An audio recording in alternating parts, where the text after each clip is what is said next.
नमस्कार, मैं रोहित अग्रवाल। आप जुड़ चुके हैं आर्यभट्ट टुडे BCN व IBN 17 के साथ। फिलहाल आज हम मौजूद है हिसार शहर से महज कुछ ही दूरी पर, जहां पर एक पावन धरा, जहां पर बाबा श्याम का प्राचीन मंदिर स्थित है। जहां कहा जाता है कि जब बाबा शीश का दान दिया गया था, बाबा श्याम की जब परीक्षा ली गई थी, पीपल के पेड़ को जब बेंधा गया था कृष्ण जी के द्वारा, जब उनकी परीक्षा ली गई बाबा श्याम की, तो वो वही स्थान है जहाँ पर पीपल के पेड़ को एक ही तीर के साथ सारे पत्ते बेच दिए गए थे। आज उसी पावन धरा पर आज हम पहुँचे और बसंत पंचमी का आज बहुत ही पावन अवसर है, पावन त्यौहार है, जिसे श्याम प्रेमी बड़े ही हर्षोल्लास के साथ मनाया जाता है। और आप देख सकते हैं किस तरह से बेट बबरान के अंदर धाम में सैकड़ों श्रद्धालु यहाँ पर बाबा का दर्शन करने के लिए पहुंचे, उनका गुणगान करने के लिए, उनका आशीर्वाद लेने के लिए यहाँ पहुंचे। और आप देख सकते हैं कितने हजारों श्रद्धालु बाबा के दरबार में यहाँ पर खड़े और बाबा का गुणगान किया जा रहा है। और साथ ही बाबा को अपनी मधुर वाणी से, अपनी वाणी से बाबा को रिझाया जा रहा है, बाबा का गुणगान किया जा रहा है। और आप देख सकते हैं कितना भव्य सुसज्जित तरीके से आज बाबा का दरबार यहाँ पर सजाया गया। वैसे तो हर दिन ही बाबा के दरबार में मेले लगते रहते हैं, परंतु साल में 3 उत्सव ऐसे हैं जो बड़े उत्सवों में मनाए जाते हैं, चाहे वो फागुन की एकादशी हो, या वो देवउठनी एकादशी, या बसंत पंचमी का उत्सव हो। इन्हें बड़े हर्षोल्लास के साथ यहाँ पर मनाया जाता है। अभी कुछ ही देर में यहाँ के निज पुजारी से बातचीत करेंगे, आखिर क्या इन तीनों त्योहारों का महत्व है, इन तीनों तिथियों का। एकादशी तो हर माह में आती है, परंतु देवउठनी एकादशी, फागुन की एकादशी का बड़ा ही अवसर माना जाता है। इस दिन बड़ा ही त्यौहार के रूप में इसे मनाया जाता है। साथ ही बसंत पंचमी पे माँ सरस्वती की पूजन होती थी, और माँ सरस्वती पूजन के साथ साथ आज बाबा श्याम का भी बड़े हर्षोल्लास के साथ पूजन किया जाता है। और आज देख सकते हैं किस तरह से पूरा दरबार बाबा श्याम का पीले वस्त्र से, पीले फूलों से पूरा सजा दिया गया। किस तरह से उनका पूरा दरबार, पूरा मंदिर, पूरे चारों तरफ पीला ही पीला आज कर दिया गया। जैसा कि बसंत पंचमी पर पीले वस्त्र या पीले घर पे मिठाई या चावल बनाते थे, उसी को लेकर आज दरबार के अंदर भी पूरे पीले वस्त्र बाबा को पहनाएगा। और जो बाबा के नित पुजारी हैं या जो यहाँ पे सेवार्थी है, वो भी पीले वस्त्र पहनकर आज बाबा की सेवा करने के लिए यहाँ पर पहुँचे हैं।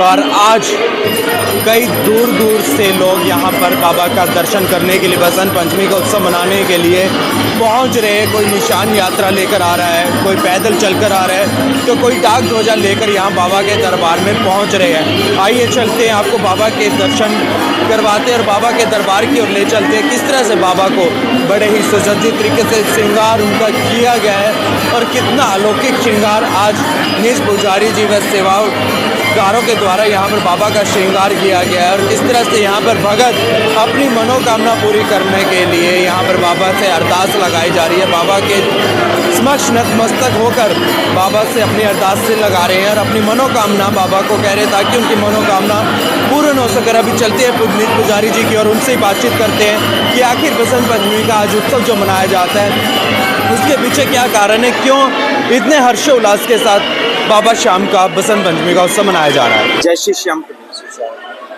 पुजारी जी, साल के अंदर 3 बड़े उत्सव मनाए जाते हैं, चाहे वो फागुन की एकादशी हो, देवउठनी एकादशी हो, या बसंत पंचमी का उत्सव मनाया जाए। पहले यदि बसंत पंचमी की बात करें तो पहले सरस्वती पूजन को लेकर मनाया जाता था, परंतु आज के ये दौर में देखा जाए तो बाबा श्याम का बहुत ज्यादा प्रचार हो चुका है, और उसको बड़े उत्सव के साथ मनाया। ऐसा क्या उद्देश्य है जो आज बसंत पंचमी का उत्सव मनाया जाता है? बसंत पंचमी माता सरस्वती का त्योहार तो है ही है, और बाबा की जो कथा है उसमें पहले लिखा है कि जय जय माता सरस्वती, मैं हूँ तेरा लाल, तेरी गोद का लाडला, ममता मोहिना बाल। तो बाबा भी माता सरस्वती की पूजा किया करते थे, और साथ में माता सरस्वती द्वारा या जो भी उन्हें आशीर्वाद मिला, जिससे वो कृष्ण भगवान से तो पीताम्बर जो धारण करने लगे, वो बसंत पंचमी के दिन बदला जाने लगा। और वो पीताम्बर प्रसाद रूप में जब भक्तों में बांटा जाता है तो वो भक्तों के कष्टों का हरण करता है, इसलिए बसंत पंचमी का उत्सव में मनाया जाता है। और फागुन का उत्सव जो है, क्योंकि बाबा फागुन में खाटू श्याम जी में प्रकट हुए, फागुन में बीड़ बबरान में प्रकट हुए। बीड़ बबरान बाबा का सबसे पहला शक्तिपीठ है। इससे पहले यहाँ तक आए बर्बरी, यहाँ के बाद शाम हुए। इससे बड़ा पहला शक्तिपीठ, सबसे पहला शक्तिपीठ जो है बीड़ बबरान है, उसके बाद सीसला है, फिर खाटू श्याम जी है। वो बाबा की माया के आज खाटू श्याम जी हेडक्वार्टर है। और जो देवउठनी एकादशी आती है, वैसे तो हर महीने की एकादशी पे बड़े उत्सव मनाए जाते हैं, हर वर्ष मेले लगते हैं, हर दिन मेले लगते हैं, परंतु इन 3 मेलों में बड़ा उत्सव रहता है। देवउठनी एकादशी को इसलिए महत्व दिया जाता है क्योंकि देवउठनी एकादशी के दिन बर्बरी यानी श्याम जी अपनी माता अहलवती के गर्भ से प्रकटे थे, जन्म नहीं लिया, प्रकटे थे। जैसा कि यदि हम बात करें, जब महाभारत काल की बात करें, युद्ध चल रहा था, तो जब बाबा वीर बर्बरीक जी को, जब श्याम जी को कृष्ण जी के द्वारा उनको श्याम नाम दिया गया, क्या श्याम नाम के साथ कुछ और भी उनको दिया गया? ये कहा गया था कि कलयुग में तेरी पूजा मेरे नाम से होगी, मेरी सारी की सारी कलाएं वो तुझ में समाहित हो जाएंगी, जो मुझ में और तुझ में फर्क समझेगा वो हमें कभी नहीं पा सकता। कई बार सुनने में आता है भजन गायकारों के द्वारा भी, भजन के द्वारा भी कहीं ना कहीं बाबा श्याम के साथ राधा रानी को भी जोड़ दिया जाता है, और भी जोड़ दिया जाता है। क्या राधा रानी कृष्ण जी की है या श्याम जी? कृष्ण जी और श्याम जी में फर्क ही नहीं है, तो राधा रानी दोनों की है, उनमें और उनमें कोई फर्क नहीं है, क्योंकि भगवान कृष्ण ने ये आशीर्वाद बर्बरीक को दिया कि कलयुग में तेरी मेरे नाम से पूजा होगी, और जो मुझ में और तुझ में फर्क समझेगा वो कभी भी हमें नहीं पा सकता, क्योंकि कृष्ण जी भी बाल ब्रह्मचारी है और श्याम जी भी बाल ब्रह्मचारी है। कृष्ण जी मोर पंख धारण करते हैं, वो बाल ब्रह्मचारिता का प्रतीक है।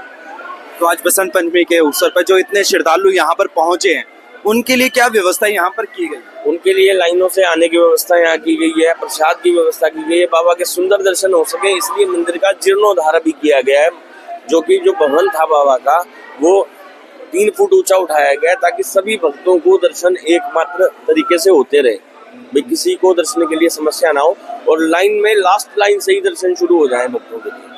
जो दूर दूर से निशान यात्रा लेकर यहाँ पहुँच रहे हैं, उनके लिए क्या अलग से व्यवस्था की गई है, या वो भी इसी पंक्ति में? वो भी इसी पंक्ति में आएंगे। तो निशान के लिए क्या व्यवस्था की गई है? उनसे पहले ही निशान व्यवस्था ही है, बाहर निशान ले लिए जाते हैं, उसके बाद शाम को जब मेला अस्त हो जाता है तो बाबा को चढ़ाए जाते हैं वो सारे निशान मंदिर के द्वारा। तो अब बसंत पंचमी से हमारे दर्शकों को क्या संदेश देना चाहते हैं? बसंत पंचमी के बाद 2 मार्च से 6 मार्च तक बीड़ बब्रान धाम का फागुन उत्सव यानी प्रकट उत्सव जो है वो शुरू होने जा रहा है। 2 मार्च की भव्य निशान यात्रा हिसार से निकाली जाएगी जो बीड़ बब्रान धाम पहुंचेगी। 6 मार्च को बाबा का भव्य जन्म उत्सव मनाया जा रहा है, जिसमें कन्हैया मित्तल और अन्य कलाकार यहाँ आ रहे हैं। सब आज आप यहाँ बसंत पंचमी के पावन अवसर पर यहाँ बीड़ बब्रान पहुंचे हैं, तो हमारे दर्शकों को क्या संदेश देना चाहेंगे आज के बाद? आज माँ सरस्वती का दिन है। बसंत पंचमी उत्सव के नाते से पूरा समाज, हिंदू समाज इस उत्सव को मनाता है। तो आज श्याम बाबा के दर्शन करने के लिए, क्योंकि मैं श्याम बाबा कमेटी का सदस्य भी हूँ, उस कमेटी के सदस्य के नाते हम सब की जिम्मेदारी बनती थी, हम यहाँ आए और सब जो श्रद्धालु हैं, भगत जन हैं, जितने भी आ रहे हैं, उन सबका मान सम्मान करते हुए उनको पूजा का अवसर दें। जैसा कि आप शिक्षा के क्षेत्र से भी जुड़े हैं, पहले हरियाणा बोर्ड के चेयरमैन भी रहे हैं, और आज माँ सरस्वती का पूजन किया जाता है, तो आज उस अवसर पर क्या कहेंगे? बच्चों को क्या संदेश देना चाहेंगे? सामान्यतः माँ सरस्वती का उत्सव शिक्षा से ही संबंधित है और प्रत्येक विद्यालय में उत्सव मनाया जाता है। आज के समाचार पत्रों की सुर्खियों में भी आपने देखा होगा कि अभी सब विद्यालयों में ये कार्यक्रम मनाया गया है। सब बच्चे कोई पीले वस्त्र पहन करके बच्चे कार्यक्रम कर रहे हैं, या माँ सरस्वती का पूजन कर रहे हैं, पीले फूल ही भेंट कर रहे हैं। तो इस प्रकार का कार्यक्रम प्रत्येक विद्यालय में मनाया जाता है। लेकिन आज रविवार के कारण से गुजरती, तो कुछ विद्यालय ने शनिवार को मना लिया, कुछ ने सोमवार को मनाएंगे। आज बसंत पंचमी के उत्सव पर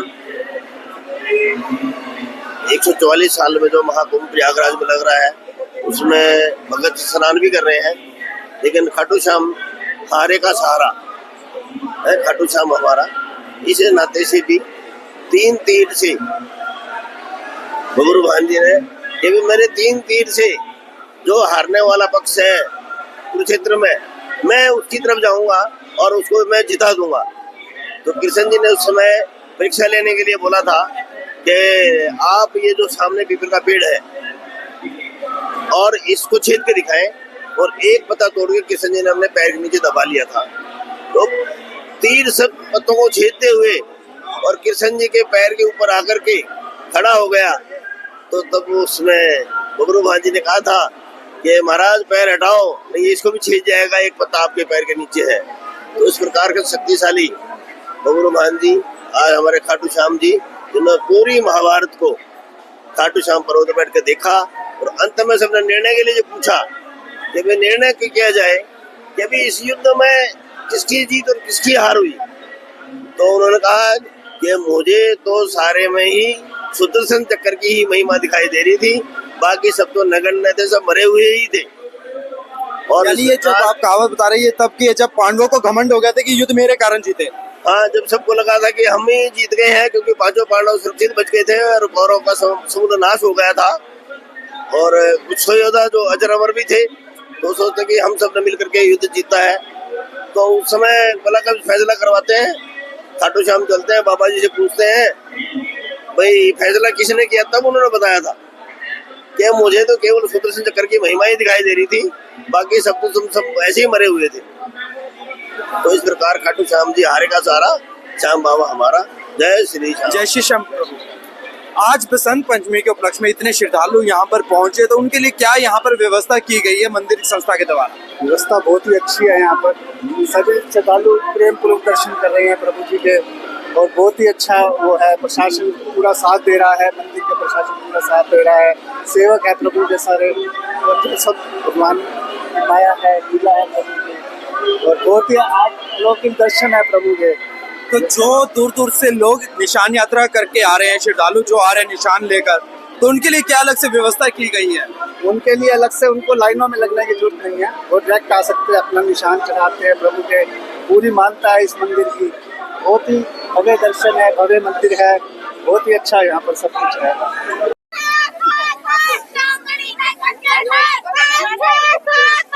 जय श्री श्याम।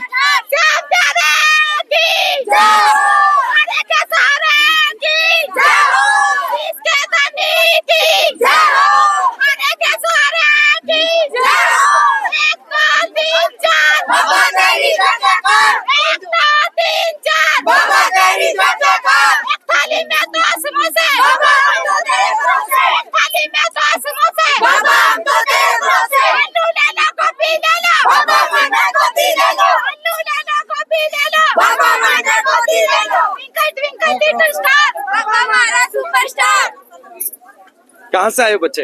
बरवाला साइड से। बरवाला साइड से? Yes, sir. पैदल यात्रा करके आए हो? नहीं, साधन लेके आए। अच्छा, साधन लेकर। आज क्या है जो आज यहाँ पर बाबा के दरबार में पहुंचे हैं ऐसा खास? आज बाबा का पावन दिन है, जो बस्तर बटते हैं बाबा के बसंत पंचमी के दिन बटते हैं, जो साल में एक बार आता है। तो ऐसा क्या है, बाबा के वस्त्र तो डेली बदले जाते हैं, परंतु ये ऐसा कौन सा वस्त्र है जो साल में एक बार बदला जाता है? जो एक मैन वस्त्र होता है, जो डेली नहीं बदलता, उसके ऊपर होते हैं ना, वो वस्त्र बदले जाते हैं। एक वस्त्र जो रहता है नीचे वाला, वो आज के दिन बटता है।